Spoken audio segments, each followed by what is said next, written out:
स्वागत है आपका एजुकेशन टॉप 10 के यूट्यूब चैनल पर।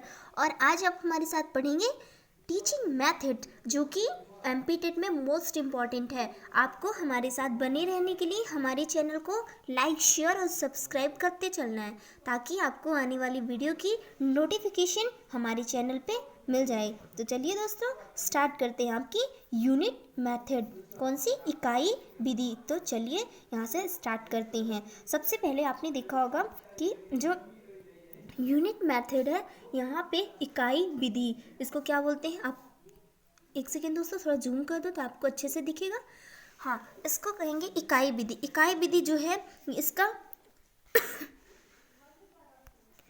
इकाई विधि है, जो इसका जन्म हुआ है वो कहाँ से हुआ? गेस्टाल्ट से हुआ है। इकाई विधि का जन्म गेस्टाल्ट से हुआ है। इसका जन्म जो हुआ है वो गेस्टाल्ट से हुआ है। इकाई विधि का जन्म गेस्टाल्ट से हुआ है। और आगे पढ़ेंगे, इसके संपूर्ण धारणा के आधार पर हुआ है। दूसरे पॉइंट पे चलते हैं। दूसरा पॉइंट आपको दिख रहा होगा स्क्रीन पे। दूसरे पॉइंट पे चलते हैं। इकाई विधि का प्रवर्तक अमेरिकन शिक्षा शास्त्री मॉरिसन को माना जाता है। किसे माना जाता है दोस्तों? अमेरिकन शिक्षा शास्त्री मॉरिसन को माना जाता है, जो कि 1920 में प्रतिपादित की उसका इकाई विधि को। फिर तीसरा आप पढ़ेंगे, तीसरे ऑप्शन पे जाएंगे तो तीसरा पढ़ेंगे आपका तीसरा। ये पहला पॉइंट, ये पहला, ये दूसरा और ये तीसरा पॉइंट हो गया दोस्तों। तीसरे पॉइंट में आपको देखना है क्या लिखा हुआ है। हमारे साथ साथ पढ़ते चलिए और नोट्स भी बनाते चलिए। लिखा हुआ है, यह अध्ययन में महत्वपूर्ण होती है। क्या होती है? ये अध्ययन में महत्वपूर्ण होती है। इकाई विधि जो होती है वो अध्ययन में महत्वपूर्ण होती है। साथ में आपको ये भी देखना है कि इस विधि के द्वारा ही अध्यापक दैनिक पाठ्य योजना का निर्माण करता है। जब हम क्लास में जाने के पहले दैनिक पाठ्य योजना बनाते हैं, लेसन प्लान करते हैं कि आज हमको क्या कैसे पढ़ाना है, बच्चों को कितना पढ़ाना है, तो उसके लिए इकाई पाठ्य योजना सबसे महत्वपूर्ण होती है। दोस्तों, आप तीसरे लाइन पे चलेंगे। तीसरे नंबर पे आपने देखा होगा, तीसरे पॉइंट पे ये तीसरा है। यह विधि पूर्ण से अंश की ओर कार्य करती है। कैसे कार्य करती है दोस्तों? ये विधि पूर्ण से अंश की ओर। सबसे मोस्ट है इकाई विधि किस अंश, मतलब कैसे कार्य करती है, तो आपको बताना है पूर्ण से अंश की ओर कार्य करती है। फिर चौथे में देखेंगे, यह विधि समानता के सिद्धांत पर कार्य करती है। कैसे कार्य करती है यह विधि? समानता के सिद्धांत पर कार्य करती है। यह विधि समानता के सिद्धांत पर कार्य करती है दोस्तों। फिर आपको देखना होगा, इकाई विधि में संपूर्ण विषय वस्तु को ध्यान में रखकर किया जाता है। इकाई विधि को संपूर्ण विषय वस्तु को ध्यान में रखकर किया जाता है। फिर चौथा जो है दोस्तों, आपको ये पॉइंट पढ़ना होगा। एक सेकेंड दोस्तों, कलर चेंज कर लेते हैं। ये इकाई विधि में जो भी है ये जूम करते हैं दोस्तों। फिर चलते हैं आगे।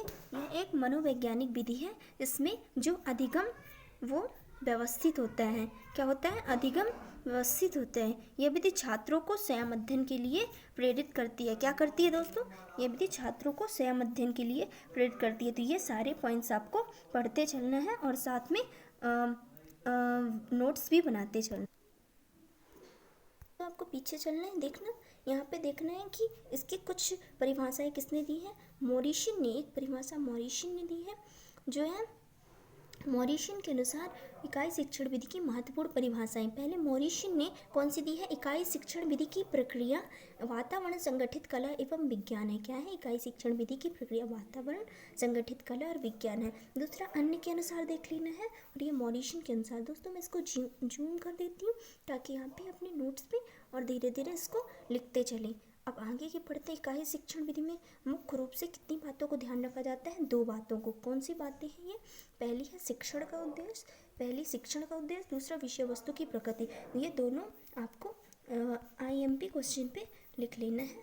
पहला है शिक्षण का उद्देश्य, दूसरा विषय वस्तु की प्रकृति। दोस्तों, तीसरे टॉपिक पे चलते हैं। तीसरा इसका विषय वस्तु। क्या है? विषय वस्तु। क्या है दोस्तों? विषय वस्तु। विषय वस्तु में आपको क्या देखना है? प्रस्तावना। एक सेकेंड दोस्तों, हाँ ये देखिए, ये यहाँ पे पढ़ेंगे आपको। विषय वस्तु में पढ़ना है। विषय वस्तु में क्या पढ़ना है दोस्तों? ये जूम करके आपको पढ़ना है। विषय वस्तु में प्रस्तावना। विषय वस्तु में प्रस्तावना को कैसे पढ़ेंगे? प्रस्तावना में सबसे पहले का पूर्व ज्ञान को देखा जाता है। क्या देखा जाता है बच्चों? पूर्व ज्ञान को देखा जाता है। पूर्व ज्ञान के अनुसार उद्देश्य भी बनाए जाते हैं। दूसरा है आपका प्रस्तुतिकरण। प्रस्तुतिकरण में यह देखा जाता है कि कौन सी शिक्षण विधि, शिक्षण सामग्री के तहत नवीन ज्ञान प्रदान किया जा सकता है दूसरे में। और तीसरा आपका है मूल्यांकन। इवोल्यूशन जो होता है वो भी मोस्ट इम्पॉर्टेंट है, इसको भी आपको अपने इसमें नोट्स में लिख लेना है।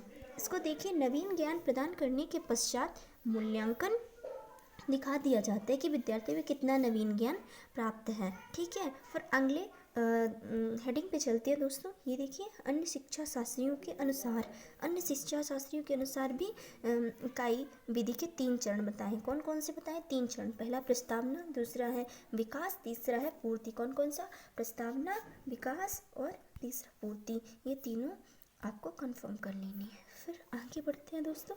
ऐसे ही मॉरिशन के अनुसार इकाई शिक्षण विधि के जो पद होते हैं इनको देखना है। मॉरिशन के अनुसार इकाई शिक्षण विधि के कितने पद होते हैं? 5 पद होते हैं। कौन कौन सा? अन्वेषण, प्रस्तुतिकरण, आत्मीकरण, संगठित, सुव्यवस्थित और आत्माभिव्यक्ति वाचन। कौन कौन सा? ये देखिए दोस्तों, 5 है इसमें। एक सेकेंड।